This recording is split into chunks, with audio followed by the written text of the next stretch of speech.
Hello, my name is Janet Colley, and I'm a hearing instrument specialist at Hearing Group in Oklahoma City. I would like to talk to you today about the difference between hearing and understanding.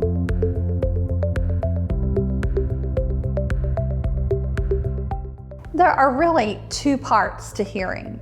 There's hearing and there's understanding. At Hearing Group, we test both parts. A lot of people, when they come in, they say, it sounds like people are mumbling. And I say to them, so you can hear them, but you're not sure what's being said.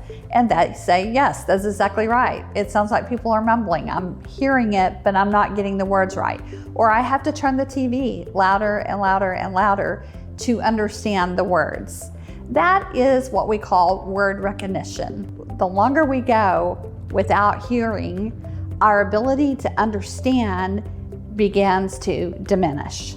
A lot of people don't realize that as your word recognition score begins to fall, that's just what we have to live with. There's not a way to necessarily improve that. You need to come in, let us check it, and let us go over with you what your scores are.